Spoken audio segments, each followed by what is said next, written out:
বন্ধুরা, আজকের এই গল্পে আপনাদের স্বাগত। আমি ঈশান। আমাদের পরিবারে ছিল মা, বাবা আর আমি। আগে আমাদের সাথে আমার দিদিও থাকত, কিন্তু দিদির বিয়ের পর বাড়িতে আমরা তিনজনই থাকতাম। আমাদের আবাসনটি ছিল একটি ব্যস্ত এলাকায়। তবে পরে বিভিন্ন কারণে লোকসংখ্যা কমে যায়। যদিও করোনার সময় ছিল তখন, তাই অনেকেই বাড়ি থেকে কাজ করত। এজন্যে অনেকে গ্রামে চলে যায়।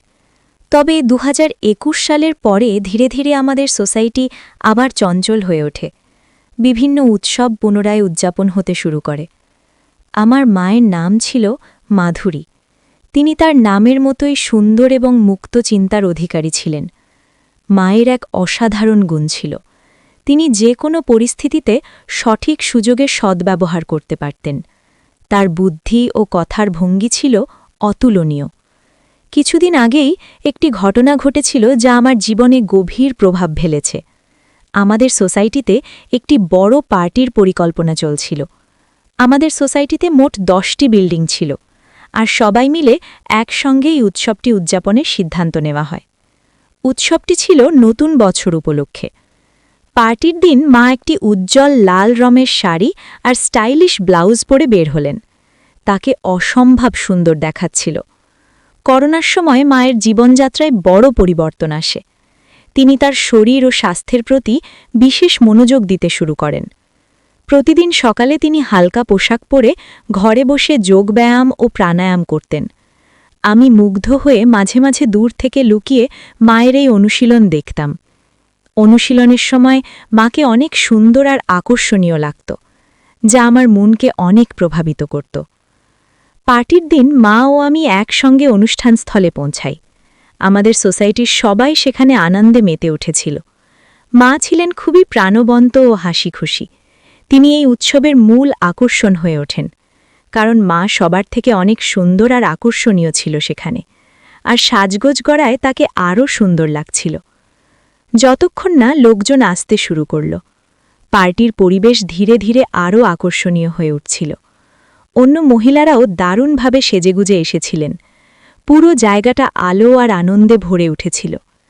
কিছুক্ষণ পর ডান্স প্রোগ্রাম শুরু হয়। সবাই একের পর এক মঞ্চে উঠে নাচতে শুরু করল। আমিও নিজের মতো করে পার্টির মাঝে ঢুকে পড়লাম।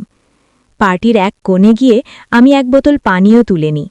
লুকিয়ে লুকিয়ে পান করতে থাকি। এদিকে নাচের মধ্যে একটা মেয়ের সঙ্গে আমার আলাপ হয়। তার নাম ছিল নেহা।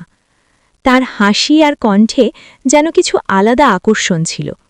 সে আমার কাছে এসে কথা বলল এবং এক পর্যায়ে আমাকে প্রস্তাব দেয়। নেহা আমাকে বলল, চলো আমার বাড়ি, আমি তোমার পাশে কিছু সময় থাকতে চাই। আমি তখন এমন অবস্থায় ছিলাম যেখানে আমার নিজের ওপর নিয়ন্ত্রণ ছিল না। মন চাইছিল কোনো কিছু নতুন করার। আমরা ঠিক পার্টি ছেড়ে বেরিয়ে যাব এমন সময় আমার মা সেখানে এসে পৌঁছালেন।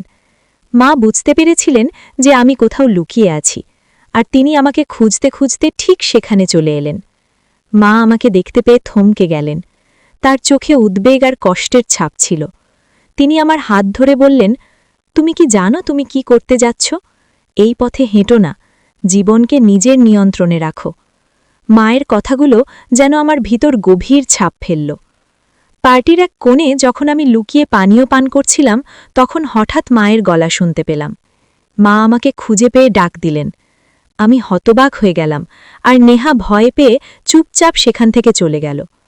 আমি মায়ের দিকে এগিয়ে গেলাম। মা আমাকে দেখে বললেন, এটা কি তোমার পার্টি করার স্টাইল? আমি কিছু বলার আগে মা আমার মুখের দিকে তাকিয়ে বললেন, তুমি কি পান করেছ? তোমার মুখ থেকে তো পানীয়ের গন্ধ আসছে। লজ্জা করে না তোমার? আমি মাকে বোঝানোর চেষ্টা করলাম। বললাম, মা, এটাই আমার প্রথমবার। বছরের এই দিনটা একটু আনন্দ করতে চেয়েছিলাম। মা আমার কথা শুনে শান্ত স্বরে বললেন, আনন্দ করো, কিন্তু এমন গোপনে নয়। যদি কেউ দেখে ফেলে বা জানতে পারে, তবে তোমার বাবার মানসম্মান কি হবে? নিজের কাজের জন্য পরিবারের মানমর্যাদা নষ্ট করো না। আমি প্রতিশ্রুতি দিলাম, মা, আমি আর কখনো এমন করব না। সবকিছু তোমাকে জানিয়ে করব। মা আমার দিকে তাকিয়ে বললেন, সত্যি বলতে সমস্যা আনন্দে নয়। সমস্যা তখন হয় যখন তুমি লুকিয়ে কিছু করো। যা করছো তা সঠিক পথে করো, আর বাইরের কারো কাছে এমন কিছু করো না যাতে তারা তোমার মা আমাদের সম্মান নিয়ে কথা বলতে পারে। এরপর আমি মায়ের হাত ধরে বললাম, মা, আজকের দিনটা নষ্ট করো না, তুমি এসো, আমাদের সঙ্গে পার্টিতে যোগ দাও। মা আমার কথায় রাজি হয়ে গেলেন। আমরা আবার পার্টিতে ফিরে গেলাম। মা ধীরে ধীরে স্বাভাবিক হয়ে উঠলেন এবং অন্যদের সঙ্গে কথা বলতে শুরু করলেন। কিছুক্ষণ পরে লোকজন পার্টি ছেড়ে বেরিয়ে যেতে শুরু করল, কারণ ড্রিঙ্কস শেষ হয়ে গিয়েছিল। তখন মা আমাকে একটি কেবিলের কাছে নিয়ে গিয়ে বসলেন। হঠাৎ মা বললেন, আমিও একটা পানীয় চেখে দেখতে চাই। যাও, সেই কোণ থেকে একটি বোতল নিয়ে এসো, যেখানে তুমি আগে ছিলে। আমি মায়ের কথা শুনে অবাক হলাম। আমি বিস্মিত হলেও বোতল নিয়ে এলাম। মা নিজেই 2টি গ্লাসে পানীয় ঢাললেন এবং বললেন, এই সময়ে আনন্দের মাঝেও দায়িত্বশীল হতে শেখা উচিত। আনন্দ করো, তবে কখনো এমন কিছু করো না যাতে নিজের কিংবা পরিবারের সম্মান প্রশ্নবিদ্ধ হয়। মায়ের কথাগুলো আমার মনে গভীর দাগ কাটল। সেই দিনটি শুধু একটা পার্টি ছিল না, বরং জীবনের একটা গুরুত্বপূর্ণ শিক্ষা পেলাম সেই রাতে। মায়ের অনুরোধে আমি পানি আর 2টি গ্লাস তৈরি করলাম। মা জানতে চাইলেন, 2টি কেন? আমি মৃদু হেসে বললাম, একটি তোমার জন্য এবং একটি আমার জন্য। মা প্রথমে রাগ করে আমার দিকে তাকালেন, তবে আমার হাসি দেখে শান্ত হলেন। আমরা চিয়ার্স করলাম আর মা দ্রুত নিজের গ্লাস শেষ করলেন। এরপর তিনি আমার গ্লাসটি নিয়ে সেটিও পান করতে শুরু করলেন।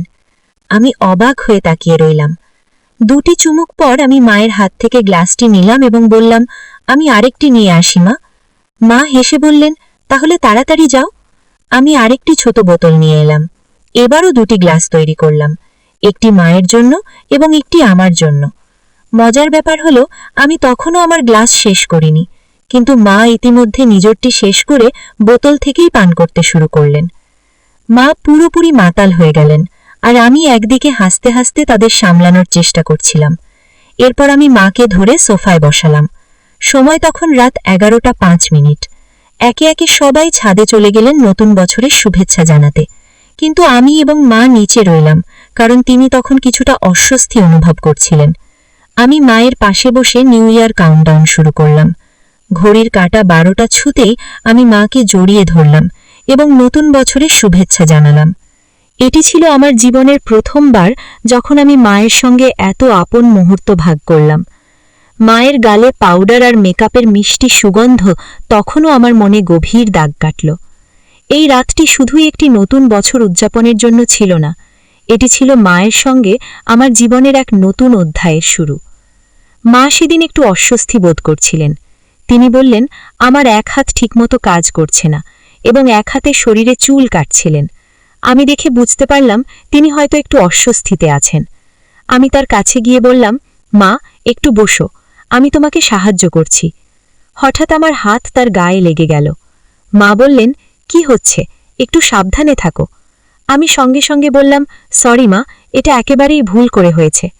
মা মৃদু হেসে বললেন, ঠিক আছে, এমন ছোটখাটো ব্যাপারে চিন্তা করো না। এরপর আমি তাকে আরাম দেওয়ার জন্য পাশে বসে তার সাথে কথা বলতে শুরু করলাম। তারপর তিনি বললেন, আমি তখন থেকেই তোমাকে লক্ষ্য করছি। আমার শরীর চুল কাটছিল তাই আমি চুল কিয়েছি, কিন্তু তোমার দৃষ্টি সেদিকে চলে গেছে। তখন আমি আবার ক্ষমা চাইলাম এবং বললাম, এটা আর কখনো হবে না। তিনি বললেন, আমি তোমাকে ক্ষমা করছি না, শুধু একটু রাগ হচ্ছিল। তারপর তিনি আমাকে ঠাট্টা করে বললেন, আমার ছেলে ভয় পেয়ে গেছে। আমার ছেলে ভয় পেয়ে গেছে। তিনি ইচ্ছাকৃতভাবে এটি করছিলেন। তারপর আবার ঠাট্টা করে বললেন, এখন কেমন লাগছে?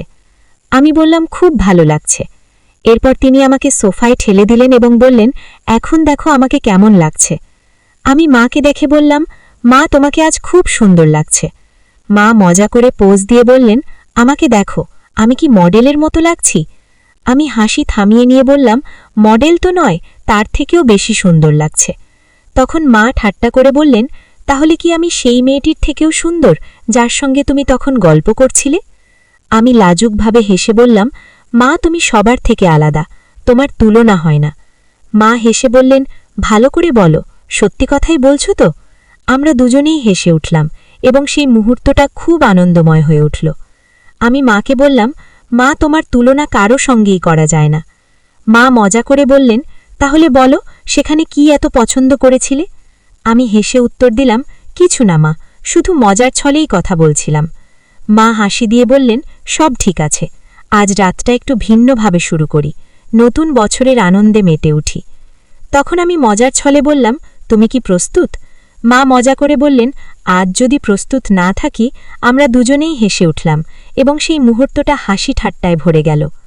রাতে মা বললেন, তুমি কি সত্যি আমাকে সারা রাত এভাবে ধরে রাখবে? আমি মজা করে বললাম, হ্যাঁ, কেন নয়।